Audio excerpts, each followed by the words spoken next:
my connection with Converse started online, and that was only because I feel that I had slowly started posting a lot of my like more conceptual creative work online on Instagram. And then out of nowhere, this little blue tick conversation popped up and was like, "Hey, Paulina, we love what you do." Ooh. And I was just like, this is a scam. Yeah. I ran to my brother and I was just like, this is not real. Yeah. I don't believe this. It's fake. And then my brother was like, he's checking like the Instagram. He's like, Pauli, it's real. It's like, pretty real to me. Yeah, it's yeah. real. And I'm just like, okay, what do I do? You are now listening to The Higher Podcast, brought to you by Flying Arts Studios, the best podcast in the world, according to us. What's up, everyone? Welcome to the Higher Podcast. Today we have Paulina. What's up, Paulina? What's going on? How do I pronounce your last name? Zamorano. Zamorano. Yes. Zamorano. And what background is that? Chilean. Chilean. Oh, awesome. Dope. Love that. Paulina Zamorano. I feel like I'm singing. You can sing if you want. Yo. No. Oh, she was ready. She was ready to go. I love that. Yo. No, my brother would actually he would Oh, hate really? it. Is he a rapper? Yeah, my brother's Oh, a rapper. really? what? Yeah. Have we Creative met family. him? Have we met him before or anything like that? Or seen him? I don't think so. Okay. Yeah. Cool. Yeah. But yeah, he's a musician. Oh, Dope. cool. Yeah. Is your whole family creative? I'd say yes. Yeah. That's good. That's awesome. Like my thank you.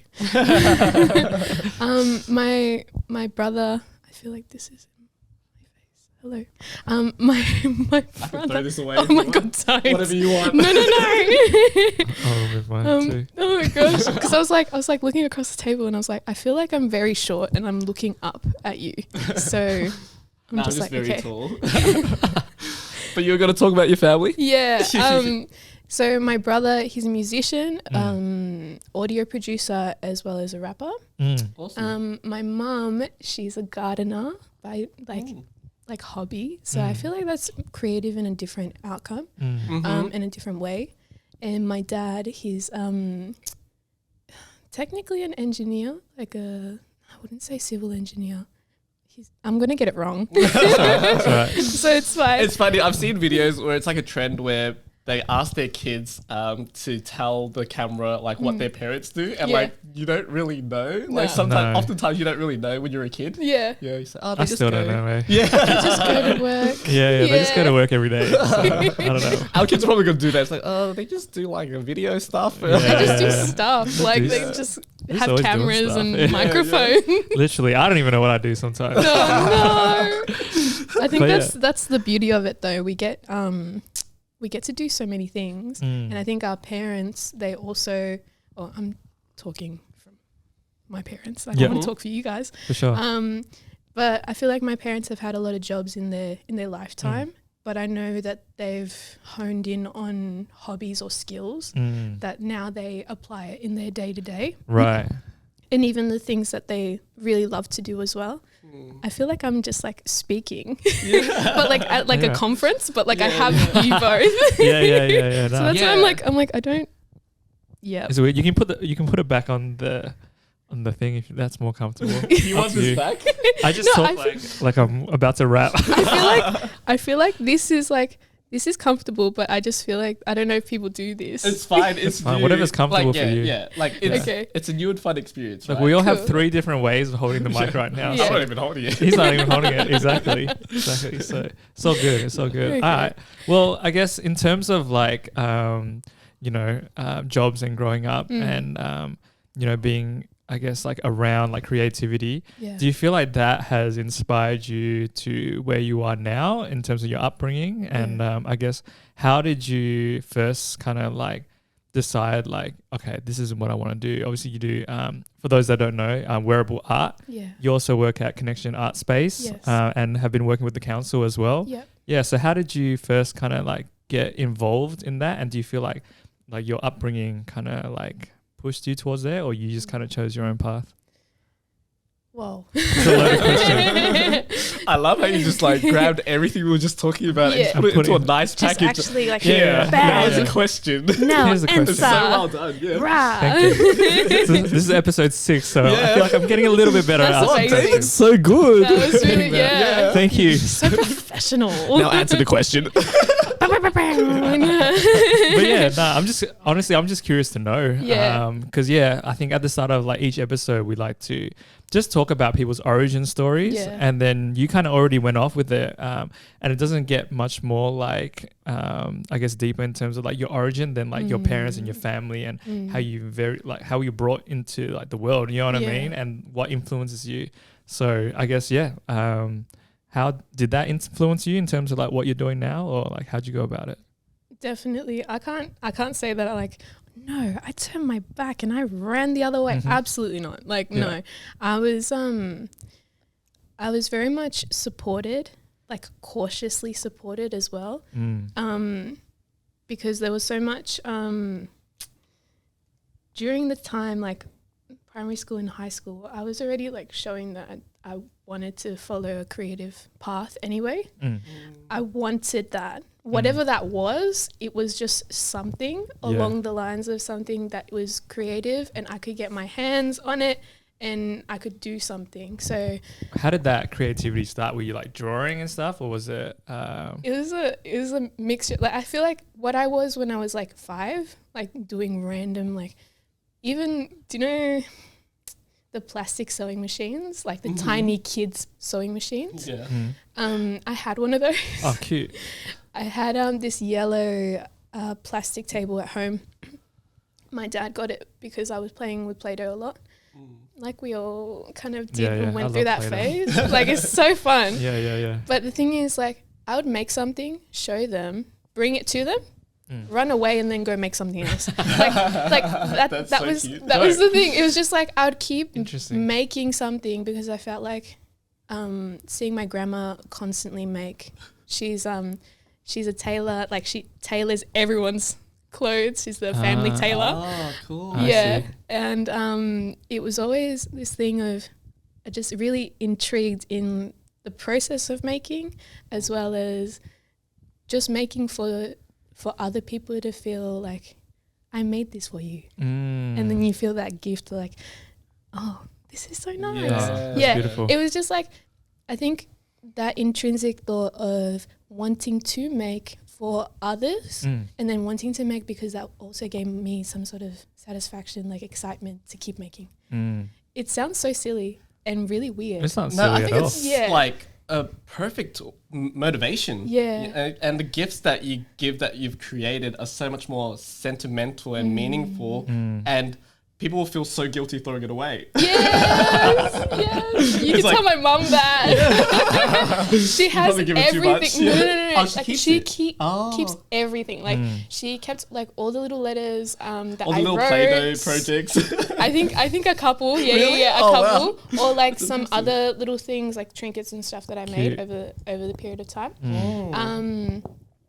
But yeah, it was always this need to make, and whether it's Play-Doh or this little what's it called? It's the plastic sewing machine. What else did I do? Yeah, it was just also copy and paste. What I saw like my grandma make, I was like, oh, I want to make a table runner. Like I want to see what that looks like. Right. Or I just like, oh, like if I fix this or if I do that, then this is what, this doll could look like, or this teddy bear could be like, have like a third arm. I don't know. like You're following your curiosity. yeah, just always wanting to make and have fun. I think that was the innate goal initially. And I feel like now, obviously I'm jumping a lot of steps to answer this question. That's but right. I will circle back. Yeah. I like where it's going. Yeah. I think that innate want and need to make just to have fun, I think needs to get back into my practice now because it's become so serious. Right. Like I think it happens to everyone because you're like, okay, I'm an adult and now I'm focused on worldly issues and, I want to communicate things and, Yeah, for sure. but 100%. that's not necessarily the whole point of a creative process or project or career at all. Because say we're blessed with this life, we're I'm personally blessed with being here in this country because of my parents. And the opportunities that have been afforded to me is not only because of hard work, but because I've also been in the right place, right time, and all of these other things. That, yes, all of that, but also learning how to have fun has also been part of that communication and achieving something that's always like very holistic and like driven with purpose. So to come back to things, to have that whole intention behind having fun when I was younger, and then my parents being like, oh, following a career as an artist, that's a bit scary. You're going to end up broke on the street. That was the first kind of, my parents are ethnic, they're from Chile, like that whole mentality is like, it's vivid, you know? For sure. So initially, I'd say this when I was like younger. So I made it my mission. I was like, I'm going to prove them wrong. Yeah. And I'm going to prove them wrong, and I'm going to take them on the journey with me, because I'm not leaving you like in the dust. Yeah. I love you too much for that. And also, you've been supporting me this whole way. You're just concerned.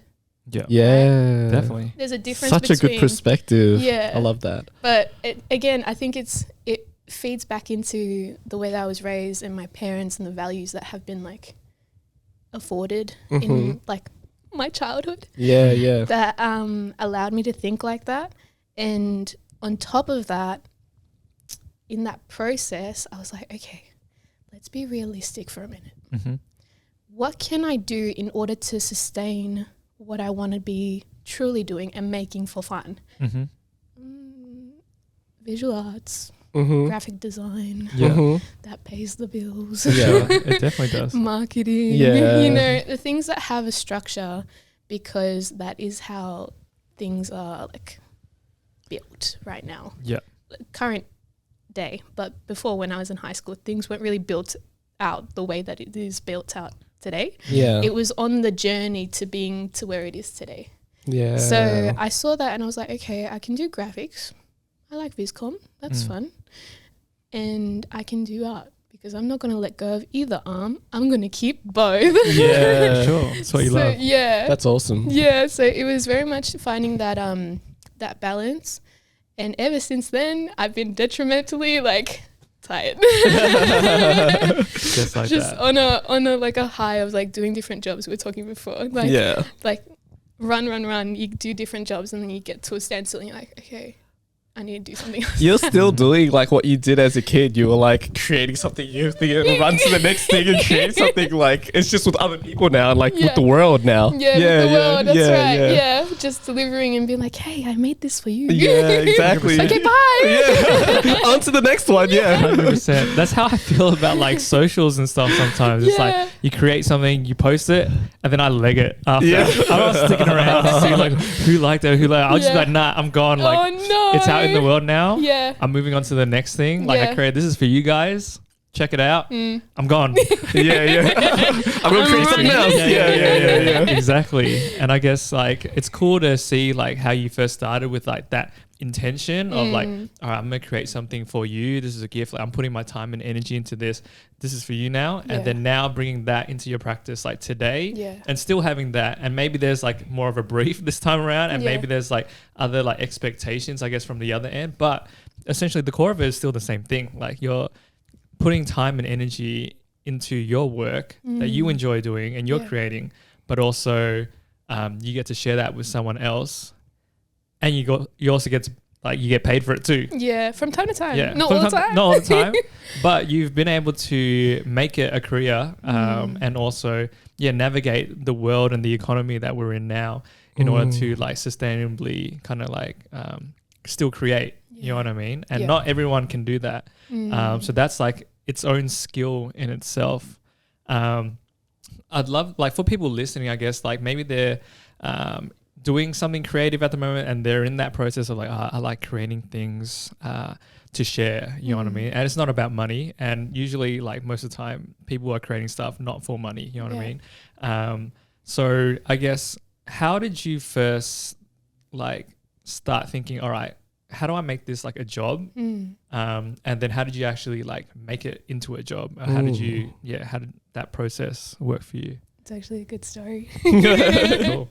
Again, I think giving it some context and cut it out later if you don't want it. It's all good. The context to understanding how to make things a career and having the foundations that I have now were initially because I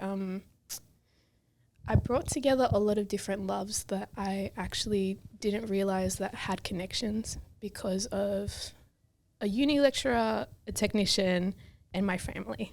Okay. So this happened with my very first exhibition at uni, which was my first degree of like visual arts and design. That was what I studied and graduated from. And Let's go. Yeah. Yeah. We got Hex Day.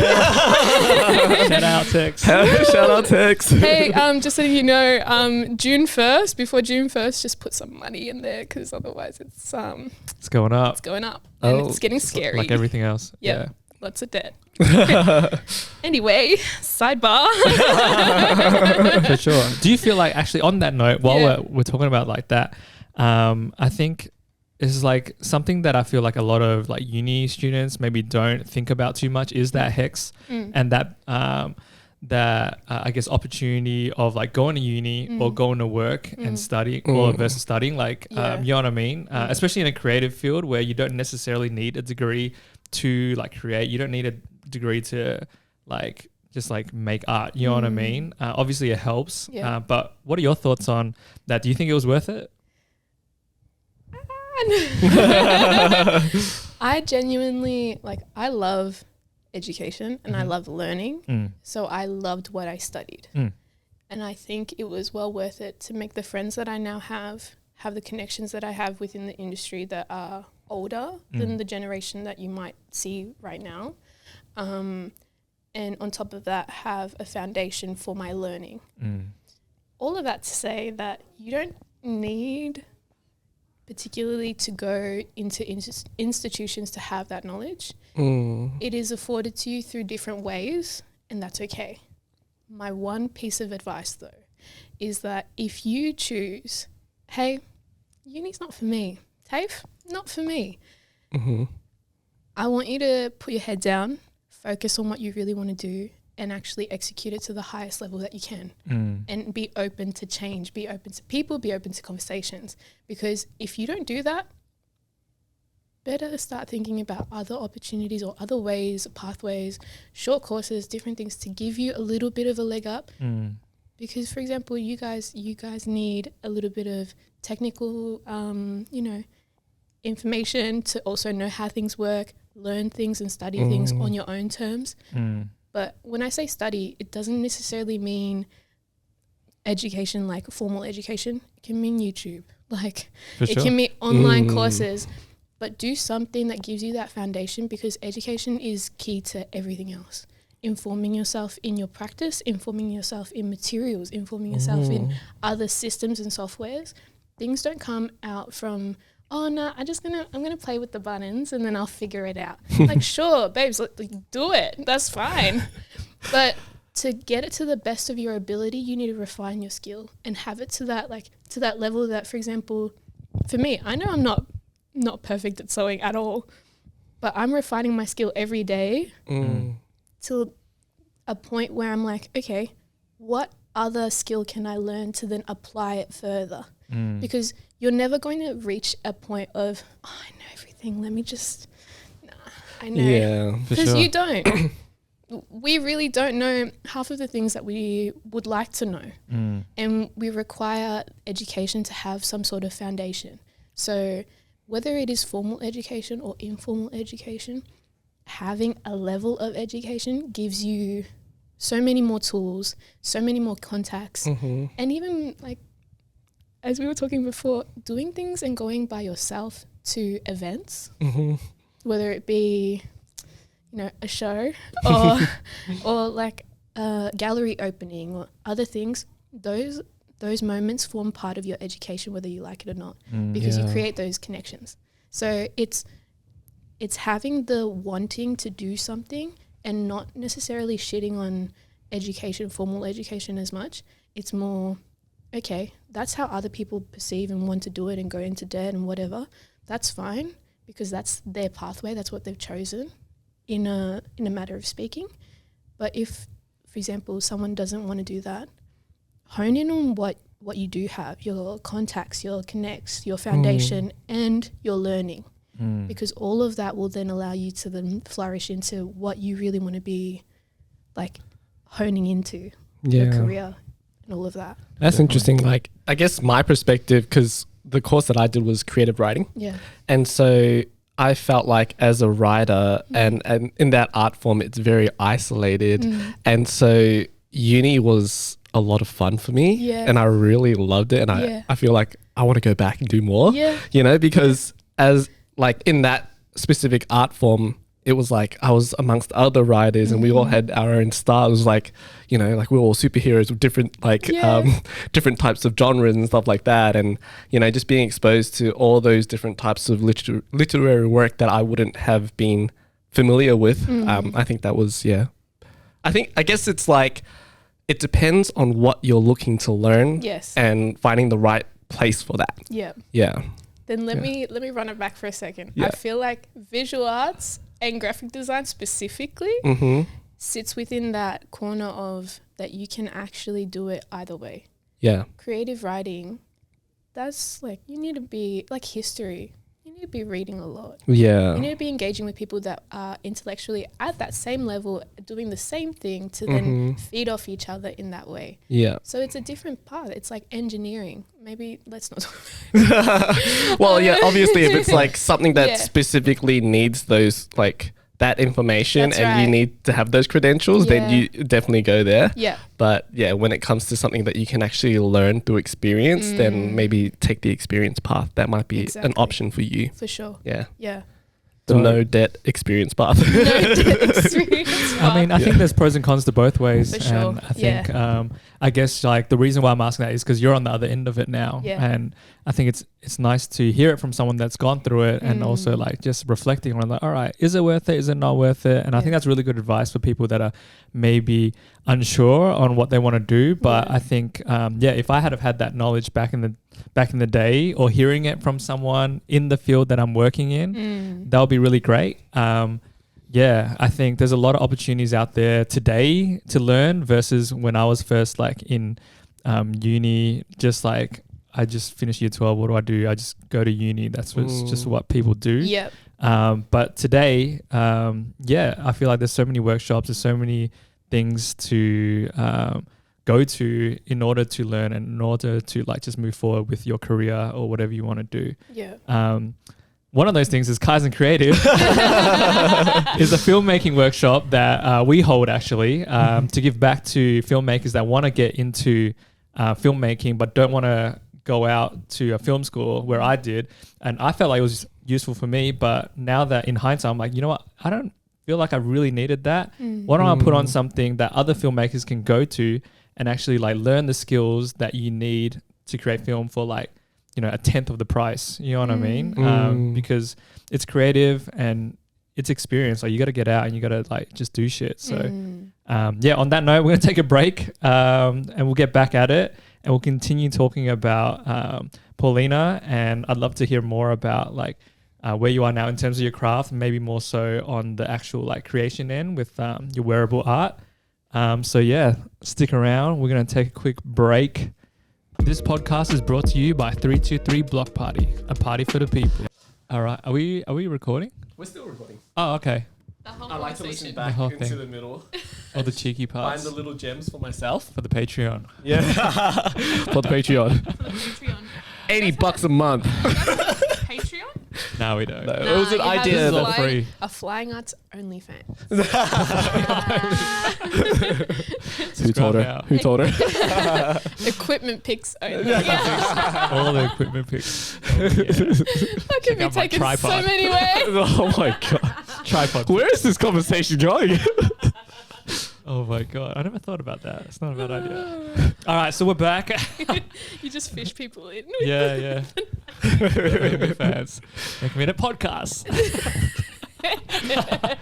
I wonder how many podcasts were there at the start. You know, when OnlyFans wasn't like for that kind of content, it was like for artists and people to actually put extra content on there. Yeah. It wasn't originally for that. It was originally for people to share more of their work. For Initially. their Yeah. Wow. And then it became that because they found it to be a proper platform for that. Because they realized that Snapchat was Yeah. taken over by the creatives. So then they Yeah. decided. So imagine like, I mean, they're still like creative. imagine artists creative. like Still having creative. OnlyFans to be like, oh, I'm going to put exclusive paintings on here and you just have to pay a little bit more to see those paintings kind of thing. But it's like, no, other people put exclusive photos. So. But let's move away from that topic. You're like, That's what we talk about in the break, guys. She brought it up. sorry, I'm just saying. Nothing wrong with OnlyFans. Yeah. Shout out to everybody doing their thing. Shout outs to everyone we're subscribed to. Shout out to Shout out everyone Flying you're Arts. subscribed to. I'm not subscribed to anyone. I would Shout never outs to throw our Flying money in. Arts. Don't include me into I would this. never do that. But yeah, nothing wrong with that. Do your thing. Just be careful. Be safe out there. It's like talking with two dads about No, I'm like, OnlyFans. It's just like, okay, kids, be safe. it's okay to do it. Just know what you're getting yourself into. Yeah. Remember, Just remember, you can't take that door back. closed. Yeah. You're closing a lot of opportunities. Bank account, multiple. Yeah, but anyways. Okay. All right, cool. So we're we're just gonna shaking off the silliness. let's shake off the silliness. And let's chat about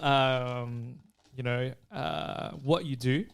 So we spoke about in the break a little bit about fashion, and obviously you're into fashion and you create wearable art through Zam Studio. Yes. And it's also I guess like a different spin on fashion from what I've seen anyway. Can you maybe just like give us a rundown of like what is Zam Studio and what is wearable art? So Zam Studio is the culmination of my surname and the place of work, which is quite literal, which is the little box in my backyard, which is my studio. Cool. And that's my wooden, like if you see videos and stuff, that's my little studio in my backyard. Dope. Built by my dad, my brother and me, Beautiful. designed by my dad. Oh, cool. Yeah. That's so cool. So They're very supportive then. they are. Yeah. I think now, ever since we had the first exhibition all together that everyone worked on together, by everyone I mean like my dad built the space, my mum crocheted flowers, and I created the denim collection to culminate everything, like the story of my family, and the space. Wow. So they've always been, from there, they've been really, really supportive. So Zam Studio, Zamorano, my surname, studio, the space in my backyard. Cool. So Zam Studio is actually a space online, mainly at the moment, for it to be a space of experimentation with material and sourcing material secondhand or post-consumer waste and creating something out of that that is wearable art. So that wearable art isn't necessarily something that you will find on racks or something that will be sold to that extent. It will be sold in the future. Exclusive pieces, like one-off garments, but more of like a collection piece that you can wear. You can really like wear it out and whatever, but you need to take care of it because you need to treat it like it's family. Yeah. Because that's everything that I make. I think going back to what I was saying before, it's made with love and intention and narrative and story. Right. So the pieces aren't necessarily like your Uniqlo tops off the rack. Yeah. They are like each and every piece is thought out for an intention and a story. So that's what makes it art. Yeah. The wearable aspect is just because you can put it on your body. And I just not hated, I don't want to like shit on other practices, but I think painting is really, for me anyway, sorry, but I think painting's really, it just stays and you just stare and you observe, and for me, I don't like that. Like as a practice for myself and communicate my thoughts, I don't like it because it just stays there and people just like, oh wow, you did this, like amazing. Like, I'm like, please no. Like I want you to wear it and I want other people to be like, what is that? Yeah. You know, like, so just be kind of like either disgusted or just amazed, because I love that reaction that is like, you know, I feel like if you ever wear like a fit on the street, people like stop you, or like if you wear like a perfume or something, someone's like, what are you wearing? Maybe that's just you. Perfume. No, but that's really cool. It's like you can showcase every day, Yes. you know, and Yeah. everywhere you go, Yeah. in every setting. Exactly. You know, you can't, like for video, we have to pull out our phone, or like Yeah. can't hold a screen, or Yeah. like, paintings, you have to be in a gallery Yeah. or online. Yeah. That's Or really cool. Even, thank you, but also showcasing it in a way that changes the narrative of art as a whole. Because again, I'm not reinventing the wheel here. Wearable art has been prevalent for centuries. Like for example, I'd say in very colonial times, like regal British, like, I don't know, queens and kings, like they'd be wearing these lavish garments. They weren't wearing those lavish garments to go dig holes in the ground for farming, like, you know. But imagine if someone did. Like, that's why, like, I love that contrast of something like you're wearing something so precious and you're doing something really, like, you know, hands-on and physical. Like, I know, like, for when I was younger, my parents would always be like, oh no, you have to change, you have to wear this. And I'm like, just wash it. Yeah. Like, it's okay. Like, soap and water will get it all out. It's fine. Yeah. And I think my grandma's always, she's always said those things as well. Like, whenever you kind of get something dirty, and then she's like, no, soap and water, it's fine. Like, you don't need to be precious about these things. Yeah. You just need to be grateful that you have them. So I think coming at it from that lens, it's not just the garment, it's not just art.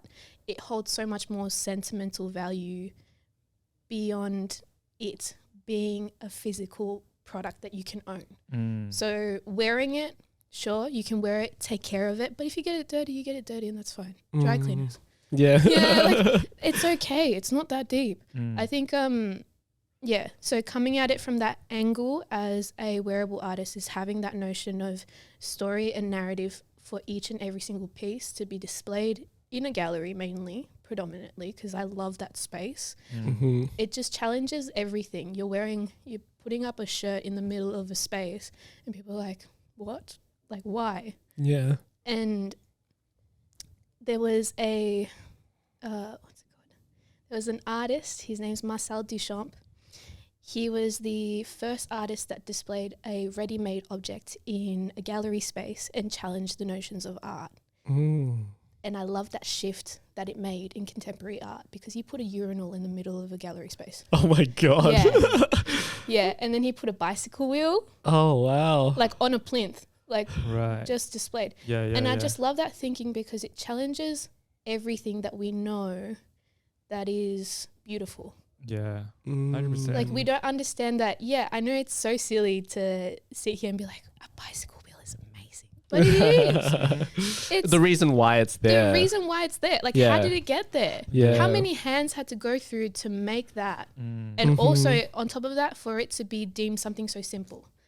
Do you get what I mean? Yeah. So it has so many layers. I think it has to have so many layers because of maybe the person that I am. I'm like, I collect all this information over the years, and I'm like, okay, but this is how an outcome comes out of that information for me. And it comes out in something wearable, because that's how I want to communicate and how I like to communicate as well. For Yeah. sure. Like, Definitely. I just think I think like that. So, Yeah, no, I think the yeah. same. I think like in terms of like clothing and fashion, it's like it's art. It's like somebody deciding like what to wear and in a way like expressing how they feel by what they wear, and maybe not consciously, maybe subconsciously, sometimes consciously, depending on the person. But I think it's definitely like a way that people can really like say something about who they are without saying anything. You know what I mean? Like when you're walking down the street and you just see someone, like it definitely says something. And it's up to like the person to kind of like just interpret whatever it is. So you're taking it to a whole new level though, in terms of like putting it in a gallery and having people look at it from that lens. And I think it's super cool, because I was like listening to this like a video of like Virgil talking about like fashion and art, and like it's not so much like what it is, but it's like sometimes it's the environment that you put it in that makes it like special, you know, and changes your perspective on it. So you're just taking whatever and where like how you look at it and like the way that you're presenting it as a whole is like a really dope way to kind of like get people to kind of take a step back and think about like, all right, what is this that I'm actually looking at what am I looking at every day even? So now I'm just like, my mind is like racing with like ideas with like clothing because I love fashion too. And I think like fashion design is one thing and like just like runways and stuff is cool. And obviously being a dancer, seeing like dancers like super into like fashion and streetwear and street culture. But you're taking it to a whole new level of like really looking at it as like just purely art. You know what I mean? So do you feel like when you're like getting dressed then, do you have that same approach to just like every day then in terms of like what you're wearing? Or are there some days where you're like, I can't be fucked? Yeah. Like sometimes, you know, it's a lot of mental effort. Yeah. No, I think I'm crazy. I actually think like that every day. Yeah. Every day. How long does it take for you to get ready? Oh, well, okay. And like, is it a fun? Myself hard today. Please do. So technically most days when I have like, oh, tomorrow's going to be cold. Okay. I'll feel like wearing red head to toe. I'm going to do red head to toe because I got red coat. I'll just do jeans because it contrasts well. Yeah. And red 95s. Cool. Chuck it on. Yeah. Red scarf. I'm missing my scarf at the moment, but like I love it. So I'm like, I'm already envisioning it. I'm like, it's a sick fit. Yeah. I love it. That's or dope. A puffer, like a red puffer and like head to toe. Or that's how I envision it. And then I'll do it the night before. And I'll have it ready. So then I get excited for the next day. That's I'm like, dope. I'm wearing this fit. That's awesome. I get excited. Like I don't know what it is, but it just makes me so excited to put it on. And I'm like, I'm showing the ladies in the office today how it's done. Like, you know? Yeah. But for example, today I'm like, I wanted to wear white and brown to contrast really well with my like trench coat because it was going to rain apparently. Yeah. And I was just like, okay, like this is my thought process. Quite literally, I was like, okay, it's going to rain, trench coat, cool. What's going to look nice with my Converses, but like a little bit better than just wearing jeans because I don't want to wear jeans and be basic today. And I don't want to wear cream jeans because cream jeans, like they're also basic. So no, not today. Like this was actually like the order and the list. So I was like, okay, cool. Button-up shirt? Yeah, button-up shirt. Okay, cool. And then afterwards I was like, but I want texture. I want layers. Okay, so then I went with this shirt. Mind you, it's all thrifted. Everything's thrifted. This was like a $1 men's shirt. Nice. So do you find like you normally start with a color palette and then start thinking about like textures and layers after that? Or where do you normally start with something like that? I start with the weather. Ah, cool. That makes sense. Yeah. Not even with like, yeah. Well, it's Melbourne, so it's perfect. Exactly. But I think it's also, what's called in design, it's form over function. Sorry, in design, no, it's not form over function. It's the finding the sweet spot between form and function, right? So I think it feeds into like how I literally think about putting an outfit together, along with all these other things that I'm like, yeah, I'm sticking it to the man. I'm wearing a men's shirt with another like oversized shirt, double collar. I mean business. Yeah. Twice as much business. Right. That's dope. I love that. And then my brother calls this my so I've got this checkered skirt as well as this other plaid skirt. That's like black with like red and green stripes.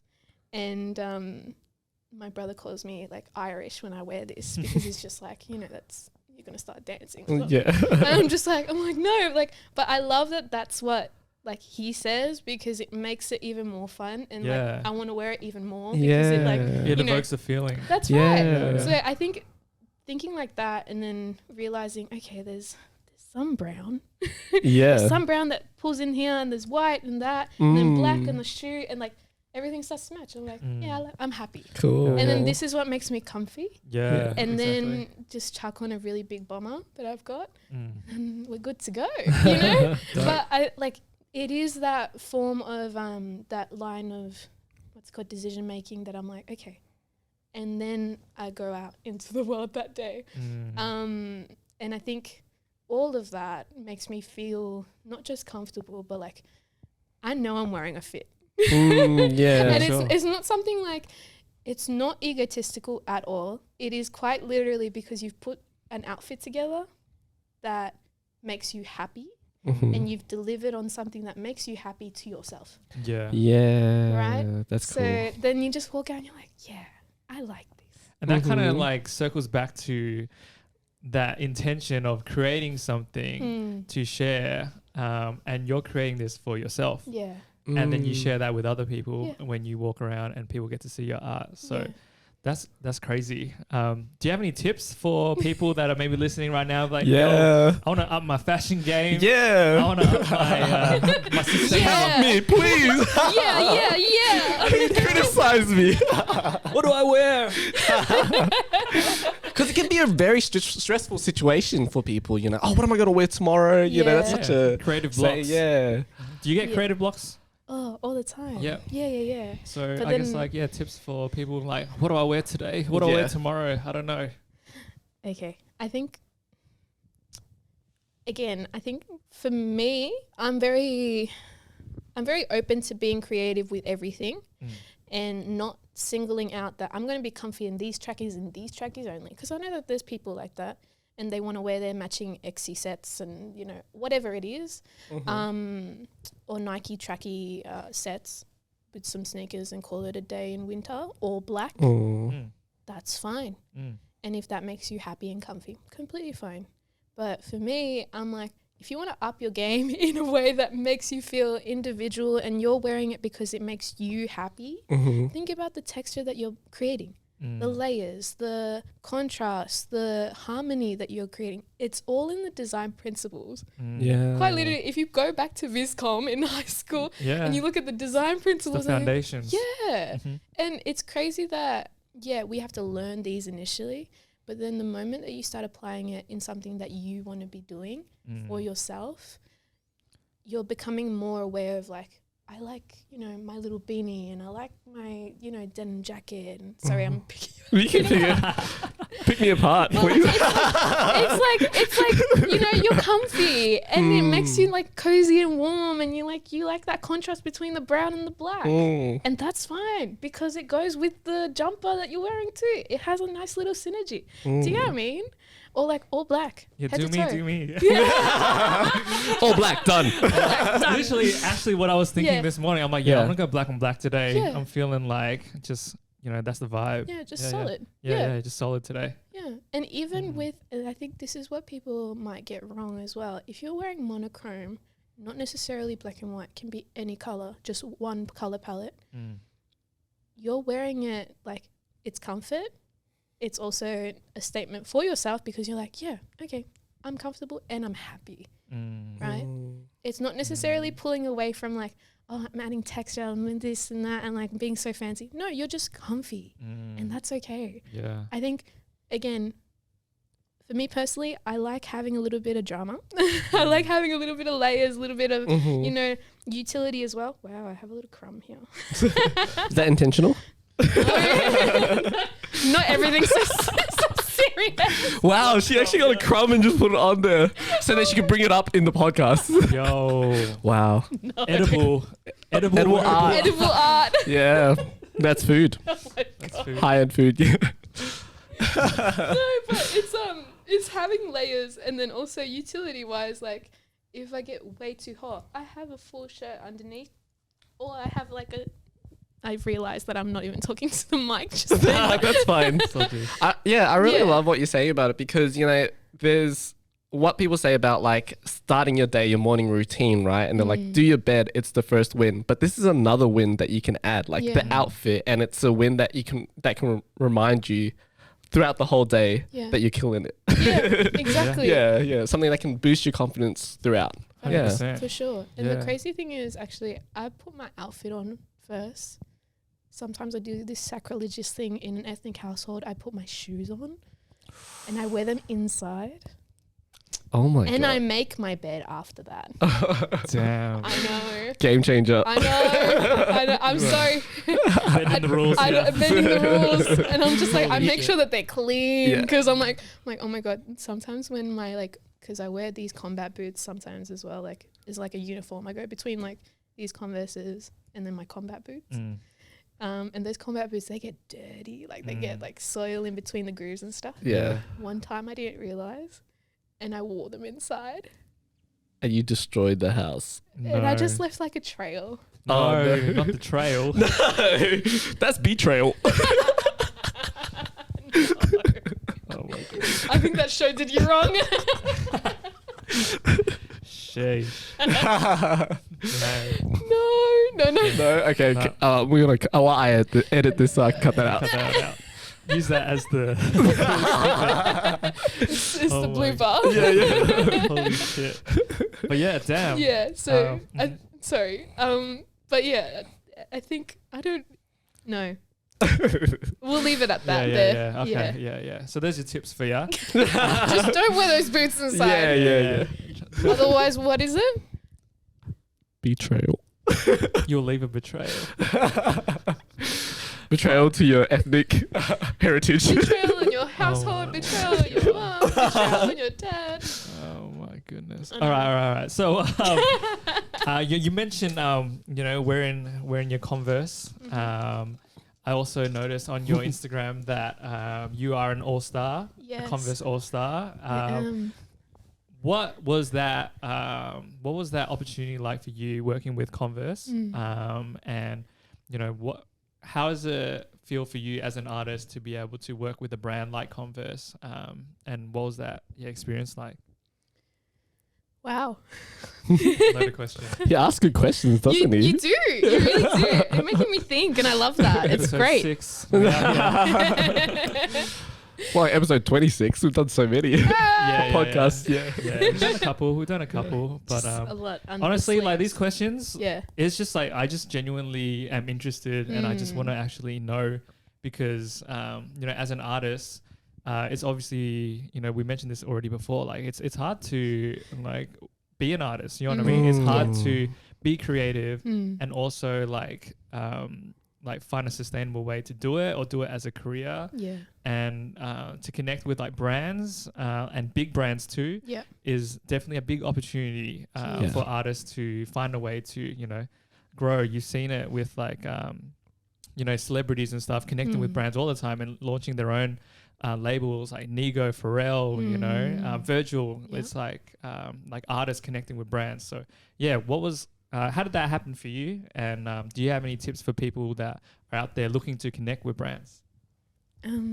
So my connection with Converse started online almost 3 years ago now. That's a lot. Wow. Yeah. I'm just realizing now, I'm like, wow. And that was only because I feel that I had slowly started posting a lot of my like more conceptual creative work online on Instagram. And then out of nowhere, this little blue tick conversation popped up and was like, hey, Paulina, we love what you do. Ooh. And I was just like, this is a scam. Yeah. I ran to my brother and I was like, Christian, this is not real. Yeah.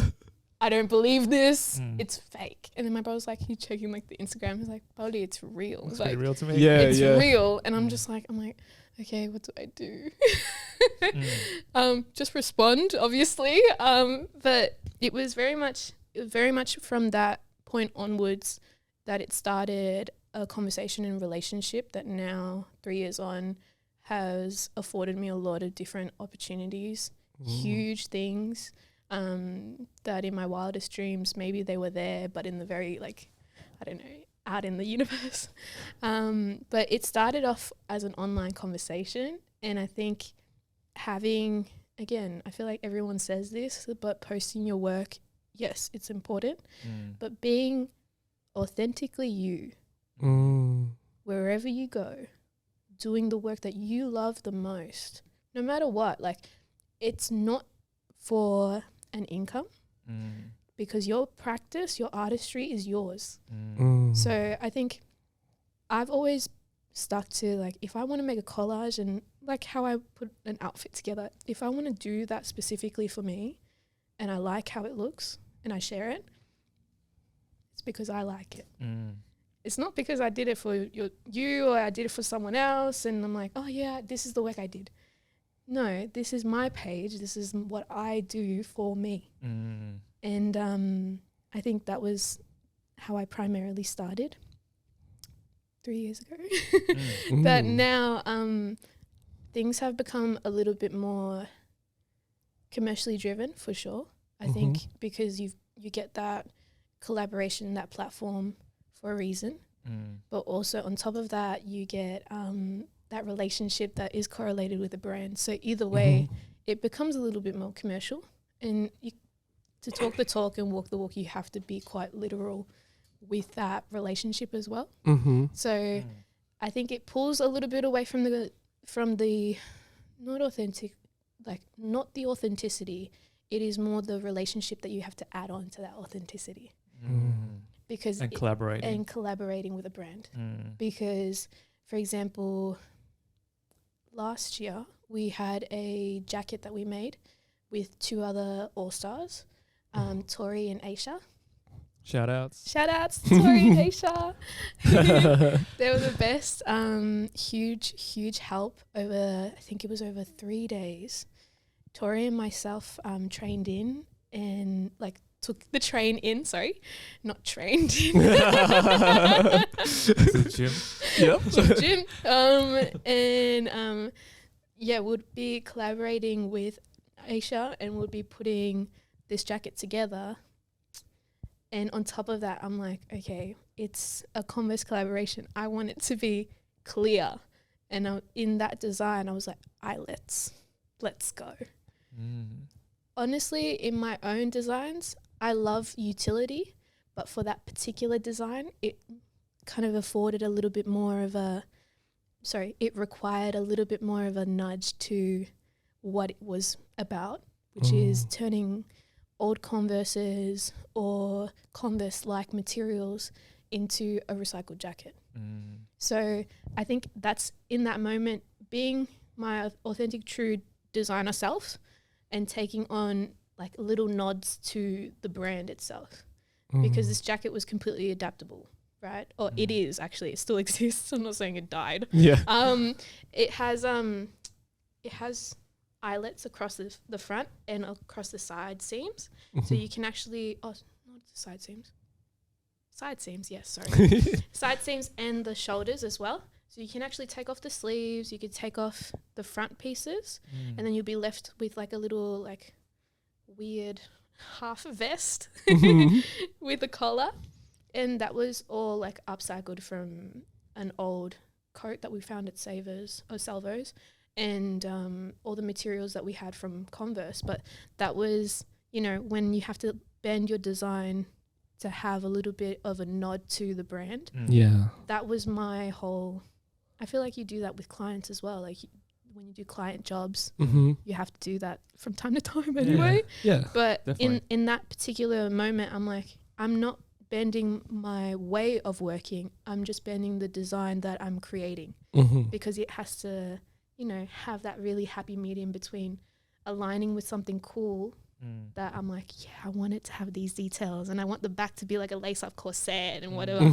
And I got to do that with Converses. Yeah. And it was cool. And I was just like, oh my gosh. That's so cool. Yeah. Like the back has a folded out, no, 2 halves of one shoe that are like interlaced. So then when you pull it, it actually corsets the jacket. Oh, wow. Yeah. That's so cool. It's it was almost like an experiment.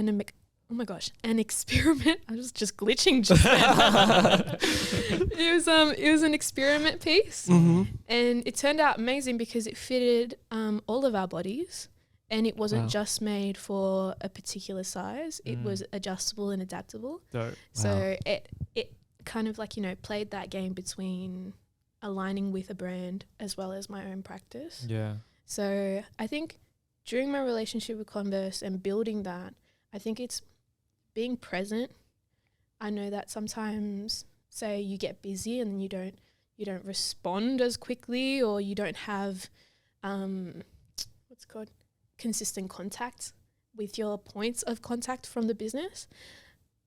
But when you do, and then when you come back and you have those relationships or those conversations, you have to reinforce that relationship as well. It's almost like building a friendship. It's the same thing, but a business relationship. Yeah.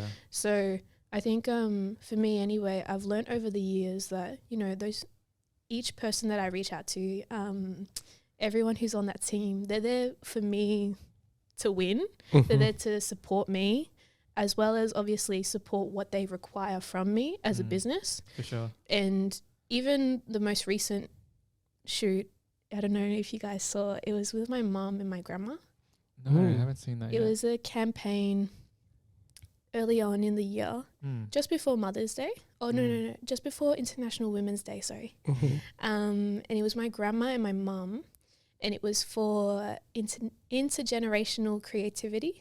So that was the whole intention behind the video. Yeah. And the documentation of the campaign. And the campaign also had like new products. So new shoes and new shirts and bomber jacket and whatever. It had all of those products. So it was a really beautiful like interception? Yeah. Meeting. It was a beautiful meeting between my family, my core values as an artist and a person, and what the Converse brought to the table for that project. Yeah. And I aligned with that really, really well. That's why I supported it and got behind that project. And it was really beautiful to have that moment of something that covered something, have that moment, have that opportunity to cover my values and my family nationally, because that campaign went out nationally to different stores and stuff as well. Wow. And just that impact as well to my family internationally, because I've got my other half in Chile, and they realized, like, they got to see those photos and be like, what? Pauli's on like, screens and stuff. It makes them excited. I'm just like, you realize that those things, even though, they may seem, what's it called? Like you're just getting a check, or you're just signing up to a brand for a particular reason.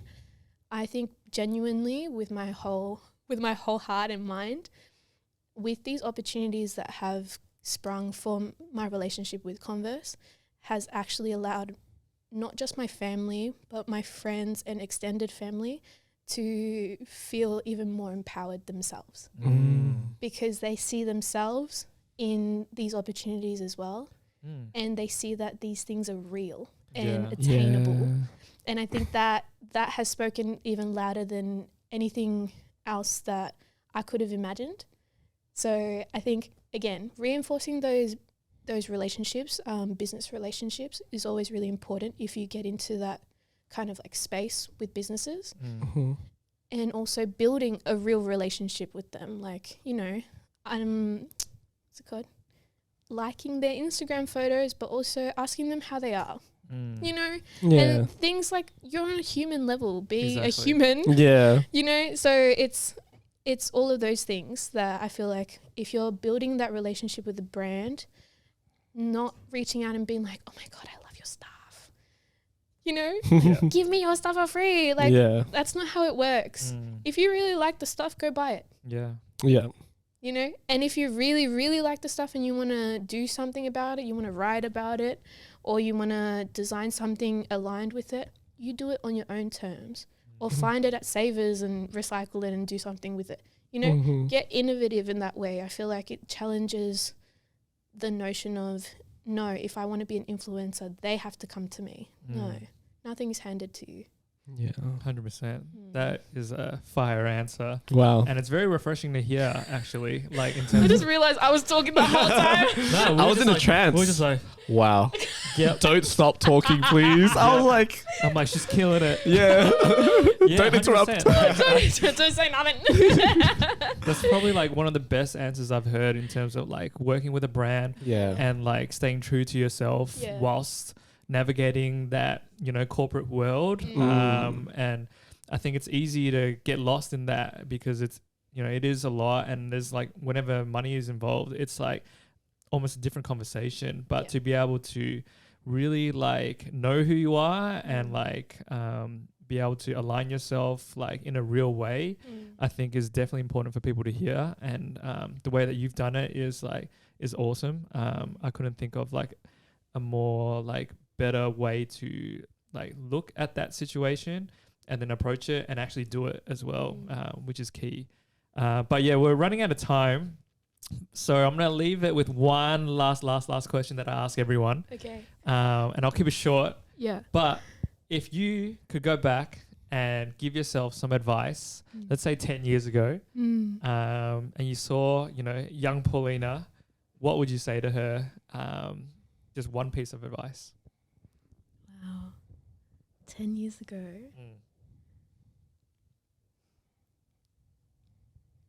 Know that everything's going to be okay. And I know that sounds cheesy, but I think 10 years ago for me, that mental health state was not good at all. So knowing, like having this really warm hug and be like, everything's going to turn out fine. But in a way that you didn't even expect that it would turn out. But keep working very, very hard and keep your head down and not necessarily take everyone's advice with like a huge amount of like what's it called, importance, but those closest to you know, and they see it and they see the strength in you. So I think oh my god, I don't want to cry. But I think it's those things that my family's held it down for like years. So I think having that very warm conversation of knowing that everything's going to be okay, because you need to really like hone in and focus and be positive in a lot of ways. So changing that mindset, definitely. Please. Please do that. Yeah. Dope. No, I think that's great advice. Yeah, thank you so much for making the time to come out. I wish we had more time. I always feel like we could just keep talking for hours, but it's dope to, you know, sit down. And this is actually like the second time we've actually sat down and talked, but the first time was incredible. So like, yo, let's do a podcast. Was that last week? No. Like 2 weeks ago. 2 weeks ago. Yeah. And we did it. So thank you so much for sharing and being so open. And I'm sure this is like you know, one of many times where we'll get to like chat and talk and like hopefully work together as well. So I'd love to. Yeah. Cool. Thanks, guys. Thank you for listening, everyone. Thank you. Thank you. Peace. Like, comment, subscribe. And all of the rest. And all the other stuff. Bye.